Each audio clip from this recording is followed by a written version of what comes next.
Hello, what's going on guys? My name is Ayberk, welcome to this new video. Today I'm with BDC Drift events at NAC.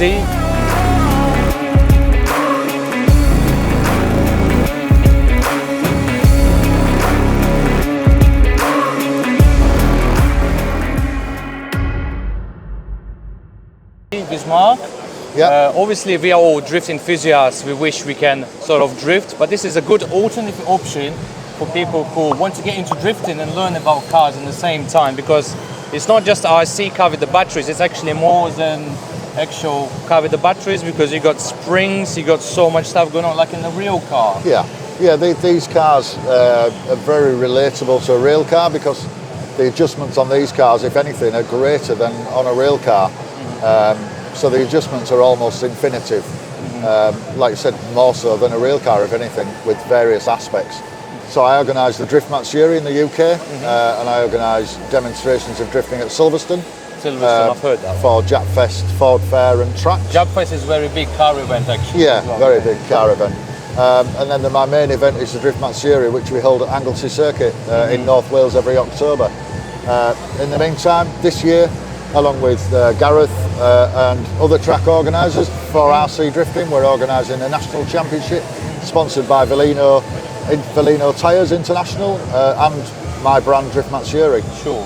So we're here at the Autosport this weekend promoting RC drifting and the Drift Matsuri, which obviously go hand in hand because it's drifting. Of course. Can you actually tell about more what actually goes on into cars like this? For example, if me walks into the store, I want to get in this kind of stuff, where should I start? Where would be the entry level? Do you have like entry level, middle level, and like maybe pro level? I mean, the thing is, there are lots of toys out there on the marketplace which are classed as drift. Unfortunately for us, they are, in our point of view, they're four-wheel drive, which are not suitable for what we do. Yes, of course. All our chassis are rear-wheel drive. Yeah. You can buy ready-to-run versions from various different sources. There's a company called Max Speed Technology that they do a ready-to-run. There's Yokomo, they make a ready-to-run. Pre-built car ready to drift, basically. Everything, you get everything with it except a charger, I believe, which is an additional. It's obviously you have to buy price. Is that right? Even I bought a camera charger, I have to buy separately as well. So you're buying a camera and charger doesn't come with it. Charger and a battery. A charger and a battery. Exactly. But you can buy the ready-to-run chassis. They even come with a body shell and the mounts, and you can almost put it down and go. We tend to buy chassis just as a rolling chassis, so you get like this here. You get that, but you don't get any electrics. Oh, you have to buy electrics separately. You have to buy electrics separate. That's what you'll find the majority of people here will have done. They'll have bought a basic bare chassis. What comes with the chassis? Just the suspension, springs, and yeah, everything except the electrics. Basically, when you buy a basic chassis, like there's a chassis from a company called RVD called an RDX. And it comes almost ready to go, and you literally put your electrics in and away you go. Perfect. You need a servo, you need a motor, you need an electronic speed controller, you need a gyro. The gyro is probably one of the most important. What does the gyro do? It's physically impossible for you to react to a car going sideways at that speed, at this scale. So it doesn't some scientific technology to help you to. When your car starts to go sideways, the gyro will automatically put opposite lock on. Oh, right. Because it's physically impossible to do it without the gyro. To be that fast. So the gyro, I would say, is probably one of the most important components of an RC drift car. I mean, again, there's various different levels. The ones that come with the ready-to-run cars, they're okay. They're suitable for that chassis, but they're, like everything, there are upgrades. So you have to upgrade. And then you need your radio equipment, which is obviously your transmitter. These are the transmitters we use with a steering wheel. The old school guys use sticks, and obviously you need a receiver which sends the signal from the receiver to the electronic components within the chassis. And that's more or less.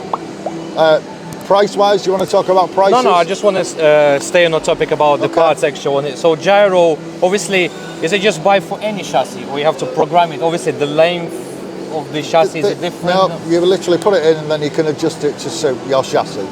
They are. You can adjust them either from the transmitter, or you can adjust them physically with a little electronic diode with this in the gyro to make it more aggressive, react quicker, or you can have it slower. Yeah, it's infinitive what you can do with them, basically. Also, what's popular setups people running? I mean, obviously the offset of the wheels, or you can make them heavier, or there's how much customization you can go into it, like sort of. It all depends on your preference. I mean, this chassis, obviously a lot of weight is at the back to make it as quickly as possible, to put some grip on the rear. However, we have a chassis. It helps you off the start to get the maximum speed. But then another chassis here, the motor's in the middle, which is further forward. The servo's right at the front and high up, so that it's designed to roll, and it's not designed to be too fast, but it's designed to be more realistic. But it depends. The majority of the guys here, I can say most of them is at the back. Yeah, the majority of them are at the back, just to give the same grip level, so everybody's running at the same pace. And lastly, let's not least, let's talk about the pricing. What sort of entry, and obviously if you want to get into a championship like this, a ready to run chassis is around 375 quid, plus the cost of your batteries and your charger. So for a basic setup, you're looking at spending around £500 to get a reasonable setup. Basically reasonable to go. Yeah. That's ready to go, ready to run, RTR's ready to run. And then if you want to, as soon as you start going for the more extreme and the more expensive chassis, the end, it's like everything, like rail drifting. Is it of the materials you paint, like a carbon fibre chassis or? Yeah, but what you can do is, for example, if you buy a ready to run, the upgrade parts are there to be purchased. You can replace just about everything with aluminium or carbon fibre. The same as the shock absorber, you can replace them with from plastic to alloy. And you know, you can spend as much as you want, seriously, yeah. And also I want to ask as myself, how people can enter to your IC events? Do you have like a sort of like qualification to enter to the championship? For example, I've got the car and I want to be in a championship, like on IC drifting. What's the entry requirements and what do you look normally? The best thing to do it would be to visit the local track and speak to the guys and get involved.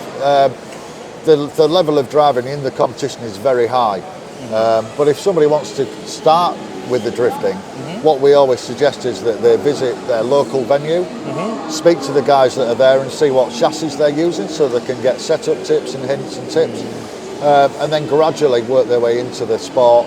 And then once they're at a certain level, then it's up to them if they want to enter the championship. There is no set level we expect to be able to compete, because obviously the competition will sort out the, you know, of course, the wheat from the chaff, as it were. So there is no, I mean, there are rules for the cars and chassis, but that's getting a little bit too technical, I think, for. Of course, yeah. For example, but if you go to, if the boys and girls at home would like to go to rcdrift.uk, there is actually a map on there showing where all the tracks are in the UK. So you can go with this car. And you can go on that and find out where the tracks are, find out when they open. I mean, Gareth here from Rat Trap there at Wakefield, and my track's at Spalding in Lincolnshire. We've got a couple of guys here that are in the Midlands. There's a guy here from Stoke-on-Trent.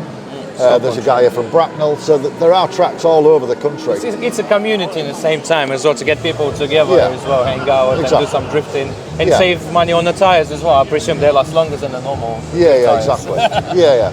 yeah. But it's it's a good pastime, and it's like rail drifting. Everybody's in it for a good time.